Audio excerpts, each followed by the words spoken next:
हे घे, ओळखलंस का काय आहे? टाकळा. हा मग नीट बघ. टाकळ्याची भाजी. टाकळा आहे ना? किती रुपये माहितीये? ते नाही माहिती. गावाकडे फुकट मिळतो. रिझर्वेशन झालेलं आहे माझं आता आणि आता घरी चाललोय. मुश्किल आहे कारण रिझर्वेशन वेटिंग 158 मिळाले, पण ऑप्शन नाही, सणवार चालू आहेत. आणि हां, तर पार्किंगबद्दल खूप वाईट दिवस आहेत कारण हे बघा गाड्या कशा लावलेल्या असतात. हा जेन्युइन समस्या आहे. नमस्कार मंडळी. रिझर्वेशन हा एक मोठा विषय आहे. आता सणासुदीचे दिवस चालू आहेत, सगळीकडे धामधूम आहे आणि सगळ्या एसट्या फुल आहेत, रस्ते खराब आहेत. तर ट्रेनचा एक चांगला पर्याय असतो त्याच्यासाठी, म्हणून रिझर्वेशन करायला आम्हाला जायचं आहे. तर आता रिझर्वेशन मिळणार की नाही माहिती नाही, पण एक अपेक्षा आहे की ॲटलिस्ट वेटिंग तरी मिळेल आणि वेटिंग कन्फर्म होईल. तर बघूया रिझर्वेशन मिळतं आहे का. त्याचबरोबर पनवेल स्टेशनचे जे अपडेट आहेत आजूबाजूचे ते पण बघूया काय काय आहे त्या ठिकाणी, कारण ईस्ट साईडला मी पहिल्यांदाच जातो आहे, बरेच दिवसांनी जातो आहे म्हणजे. So we are waiting for van. Yes. When it will come, I don't know. Yeah, we have to wait always 20 minutes here. It will come in 15. I don't like. It will come in 10 to 15 minutes only. So you watch mobile by sitting here. Because You spend 20 minutes very easily. Huh? yes, See whose dog is barking. I don't know. Family. then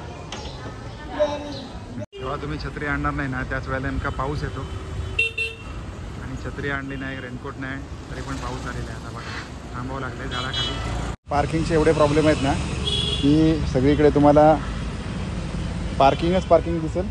दोन्ही साईडला रस्ते तुमचे पूर्ण pack असतात. तर असं नाईलाजाने मग 10-15 मिनटासाठी जर का गाडी पार्क करायची असेल तर अशी मग गाडी पार्क करावी लागते आणि मग आपलं काम करून यायचं, कारण मग गाडी उचलल्या तर प्रॉब्लेम होतो. त्याच्यासाठी आता मला स्टेशनला जायचं आहे. बघूया, रिझर्वेशन करायचं आपल्याला. गणपती बाप्पा मोरया. शिवाजी महाराजांचा पुतळा आहे.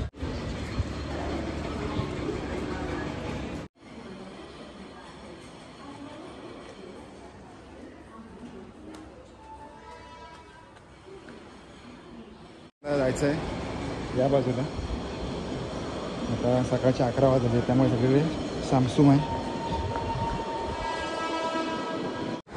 एक नंबर. रिझर्वेशन विंडोला गर्दी नाही त्याच्यामुळे पटकन रिझर्वेशन आता करायला मिळेल. आता पटकन फॉर्म घेऊया पहिला. रिझर्वेशन झालेलं आहे माझं आता आणि आता घरी चाललं आहे.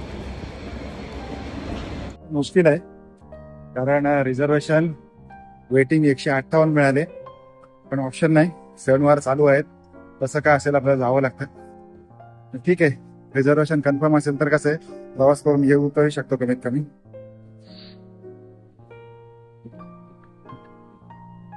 आणि ही आता आपल्या पनवेल स्टेशनची गर्दी येणारी जाणारी. आता 12 वाजले त्याच्यामुळे कसं दुपारची वेळ आहे त्याच्यामुळे काय एवढी जास्त गर्दी नाही आहे, पण तरी पण आहेच.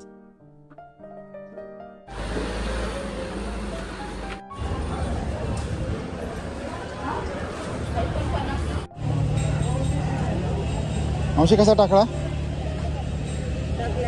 किती रुपये? बघा कशी चोरासारखी पार्क केले. आणि टाकळ्याची भाजी घेतली 10 रुपये, कारण एवढं काय जास्त कोण खात नाही त्याच्यामुळे. आमच्याकडे सगळ्यात मोठी समस्या आहे पार्किंगची. बघा खाली पडला, आता ती प्रॉब्लेम झाली असते नशीब बघितलं जाताना. तर रिझर्वेशन खाली पडलेले, घरी जाऊन शिव्या भेटले असते. आता ठेवतो व्यवस्थित, पिशवीमध्ये ठेवला. आणि हां, तर पार्किंगबद्दल खूप वाईट दिवस आहेत कारण हे बघा गाड्या कशा लावलेल्या असतात. हा जेन्युइन समस्या आहे. आणि आता घरी जाऊन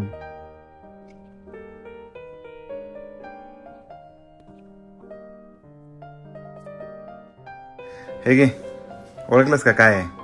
टाकळा. हा मग नीट बघ. टाकळ्याची भाजी. टाकळा आहे ना? किती रुपये माहितीये? ते नाही माहिती. गावाकडे फुकट मिळतो. रस्त्याला जाते इकडे किती रुपयाला आणलं माहितीये? 10-20 रुपये असेल. 10 रुपये एक जुडी, 20 रुपयाला 2. खाऊन झालीस का कधी? बघितलेस खाऊन? मग पण गावी कोकणात या भाज्या खातातच ना पावसाळ्यामध्ये. टाकळा, भारंगी, काय असतं, तेरी, पेंढर, काटलं. बरोबर. आळू आळू तेरी हा. आळू, तेरी त्याच्या वेगवेगळ्या प्रकारच्या भाज्या ताक, आणि गूळ. आपल्याकडे मुंबईला मुंबईला फ्लॉवर, कोबी, मटार, वांगी, बटाटा, टोमॅटो. बस येते ना तुला ही भाजी करताना? येते, पण ईश्वरी खाईल की नाही शंका आहे मला. तिला सांगायचं नाही, तुला सांगून ठेवतो ही टाकळ्याची भाजी आहे, तिला सांगायचं नाही. की खाते ती आणि तिला सगळं खायला लावायचं, तुझाच नियम आहे ना? हो, आहे, मग पण तिच्यासाठी ही नवीन आहे ना. असू दे, पण मग तिला सांगायचं आहे ना, आपण फसवूया जरा. टाकळ्याची भाजी सांगून काहीतरी दुसरं खाऊया, सांगूया. मेथीची भाजी सांग. मेथीची भाजी सांगूया, बघूया तशीच काय. पानं दिसतात बघ मोठी पण. हो, आणि आपण पण मला वाटतं 4-5 वर्षांनी खातोय भाजी, हो. है ना? हम्म. ठीक आहे, चला बघूया. आणि मंडळी, कोकणामध्ये असाल किंवा प्रत्येक भागामध्ये रानभाज्या म्हणून खूप साऱ्या भाज्या खाल्ल्या जातात आणि त्याच्यामध्ये सत्व असतं असं म्हणतात. भारंगी पण असते. भारंग असतं, भारंग पण म्हणजे जीवनसत्व असतात, असं वेगवेगळ्या भाज्या असतात. आता पनवेल स्टेशनवरून ही भाजी आणली आणि आमच्या मिसेसनी ओळखली, हे नशीब. आम्ही कोकणकर. आम्ही कोकणकर, त्यामुळे त्यांना ते माहिती आहेत त्या गोष्टी. तर आता ही भाजी आम्ही करतोय, कशी होतो ते पण सांगतो. आणि आमच्या मुलीला आम्ही सांगणार नाहीये की भाजी टाकळ्याची आहे म्हणून, कारण तिने ऐकलेलं नाही. पण मुलांनी या सगळ्या गोष्टी खायला पाहिजे, त्यांना चव समजली पाहिजे. पण आता रानात जाऊन तर आणता येत नाही, आता गावी गेल्यानंतर बघूया असेल तर. पण सध्या तरी ही भाजी आणलेली आहे आणि आता आम्ही करणार आहोत. आणि रेसिपी पण बघून घ्या, बऱ्याच लोकांना माहिती असतात, वेगळं काही नाही. पण ही रानची भाजी आहे, त्याच्यामुळे त्याच्यामध्ये वेगळेपणा हाच आहे की रानची भाजी, त्याची चव, टाकळ्याची चव. तर आता सगळ्यात पहिला आता निवडायला बसायचंय. हे बघा, अशी पानं काढायची असतात आणि खूप कमी होणार आहे ते भाजी. त्याच्यामध्ये चवीसाठी जर जास्त म्हटलं तर आपण लसूण घालायचं. लसूण पण खूप घालायची, म्हणजे त्याचा जो उग्रपणा असतो तो निघून जातो. ही अशी पानं होतात आहे ना, सगळी पानं. आणि हे बघायच्या शिर्या निघाल्या सगळ्या अशा. हे देखो बाई.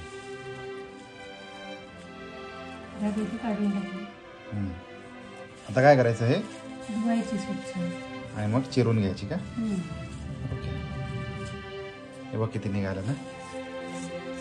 2-3 पाण्याने सगळी धुवावी लागते. शिर्या बघ पण किती निघाल्या. गावी काय, गावी डायरेक्ट काढून आणतात झाडं, म्हणजे तिथल्या उपटून आणतात डायरेक्ट.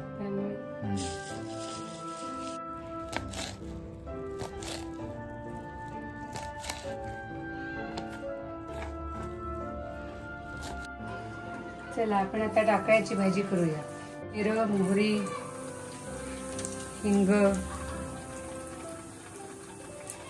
हळद,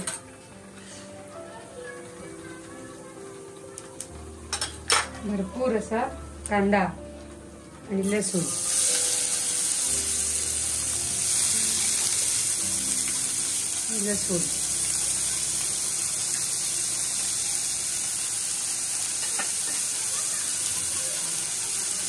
तर आपण कांद्याला वाफ काढून घेऊया जरा आणि मग टाकळ्याची भाजी टाकू. अशा रानभाज्या खातात म्हणून ग्रामीण भागातल्या लोकांच्या तब्येती चांगल्या असतात. आता खातात का पण ग्रामीण भागात लोक? अजूनही खातात, बऱ्याच ठिकाणी तरी खातात.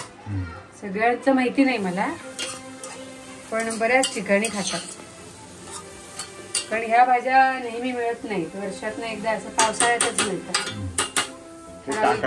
टाकळा, भारंगी, नंतर आपली आळू, तेरी, मशरूम, गावठी मशरूम कोकणातले, म्हणजे जे आषाढीच्या दरम्यान येतात ते मशरूम. त्याची एक टेस्ट ठराविक वेळेलाच मिळतात, 12 महिने नाही. आजकाल मशरूम आपल्याला 12 महिने इकडे विकत मिळतात. ते नाही, ते मशरूमला त्याला टेस्ट नसते एवढी, त्याला तेवढी चव लागत नाही जेवढी गावठी मशरूमला चव लागते ना.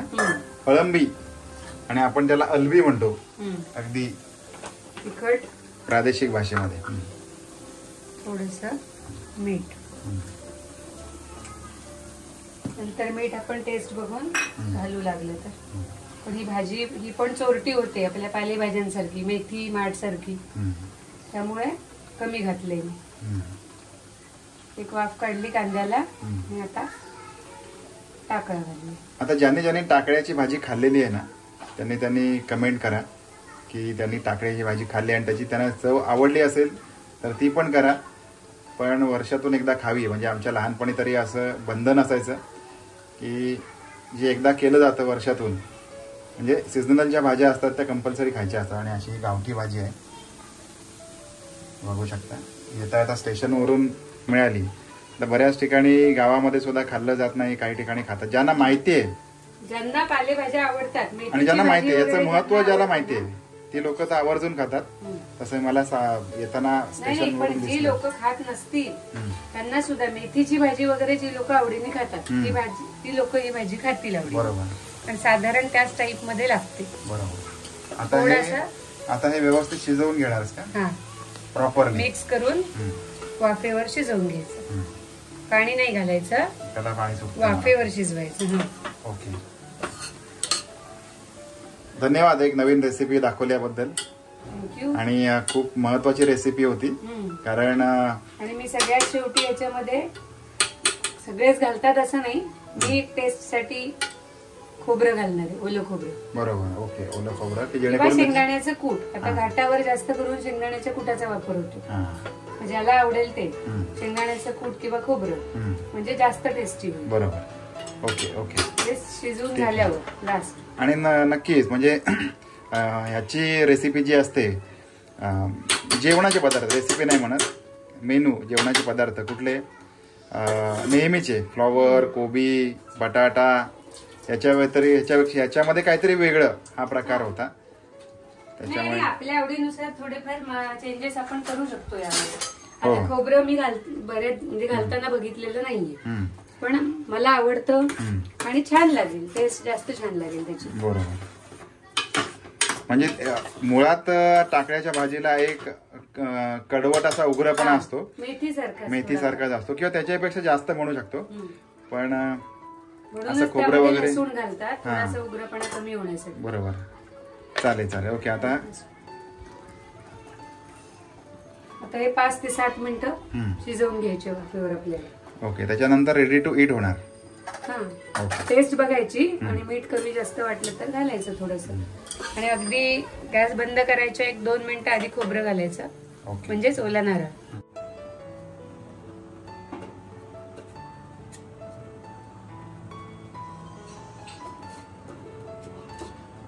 वा, मस्त झाले.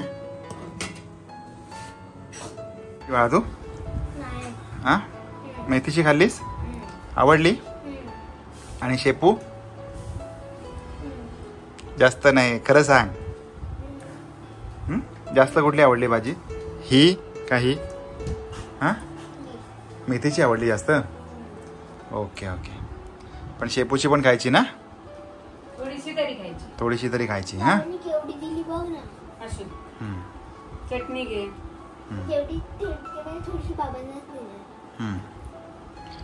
पण आवडली ना तुला मेथी? Okay, very good. तर मंडळी बघितलं असेल, टाकळ्याची भाजी सुद्धा मेथीची भाजी समजून आवडीने खाल्ली. आवडीने आणि 2-3 वेळा घेऊन खाल्ली. म्हणजे मुलं सगळं खातात. आता टाकळ्या म्हणजे थोडासा कडवट तुरट असा सगळा प्रकार असतो. जर टाकळ्याची सांगितली असती तर खाल्ली नसती. तर असं आहे, थोडंसं चिटिंग करावं लागतं कधीतरी. तर हा संपूर्ण व्हिडिओ, दिवस तर चांगला गेला. टाकळ्याची भाजी आणली, रिझर्वेशन झालं, मिळालं नाही, हे सगळं तुमच्या सोबत शेअर केलं. तुम्हाला कसं वाटलं ते कमेंट करून जरूर कळवा. भेटूया पुन्हा एकदा नवीन भागामध्ये नवीन विषय घेऊन. तोपर्यंत काळजी घ्या.